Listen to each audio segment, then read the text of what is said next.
They went across the lake to the region of Gerasenes. When Jesus got out of the boat, a man with an impure spirit came from the tombs to meet him. This man lived in the tombs, and no one could bind him any more, not even with a chain.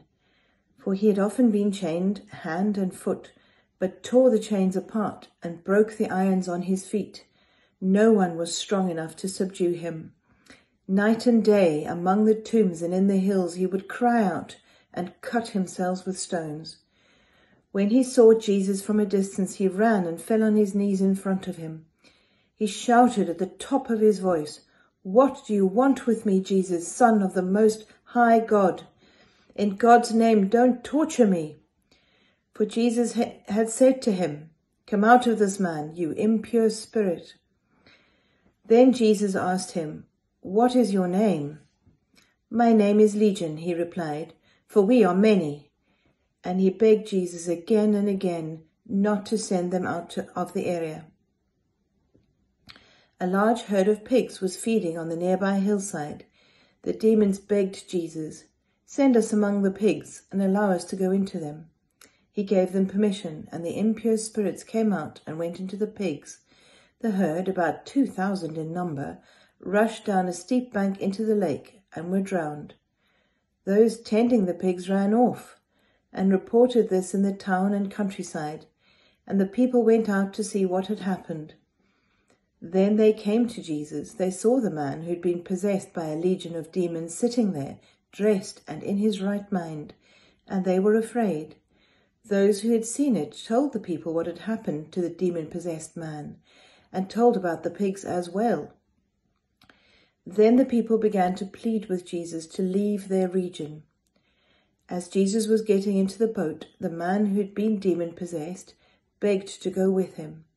Jesus did not let him, but said, "Go home to your own people and tell them how much the Lord has done for you and how he had mercy on you." So the man went away and began to tell the Decapolis how much Jesus had done for him, and all the people were amazed. When Jesus had again crossed by boat to the other side of the lake, a large crowd gathered around him while he was by the lake.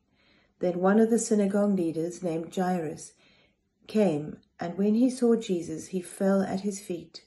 He pleaded earnestly with him, "My little girl is dying. Please come and put your hand on her so that she might be healed and live." So Jesus went with him.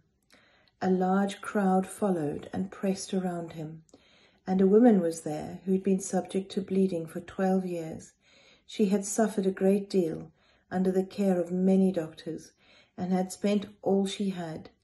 Yet, instead of getting better, she grew worse. And when she heard about Jesus, she came up behind him in the crowd and touched his cloak, because she thought, "If I just touch his clothes, I will be healed." Immediately her bleeding stopped, and she felt in her body that she was freed from her suffering.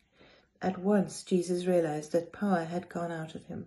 He turned round and in the crowd asked, "Who touched my clothes?" "You see the people crowding around against you," the disciples answered, "and yet you ask, 'Who touched me?'"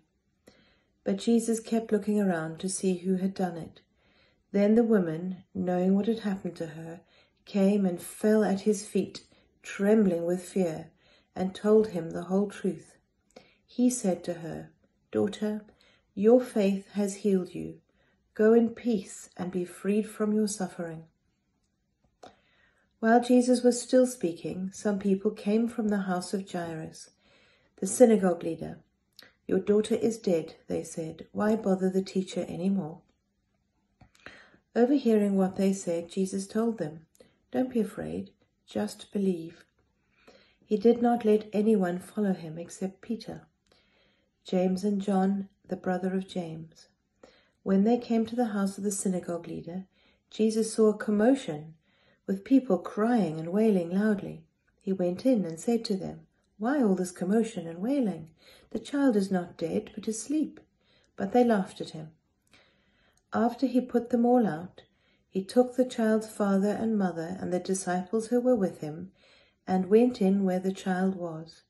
He took her by the hand and said to her, Talitha cum, which means, little girl, I say to you, get up.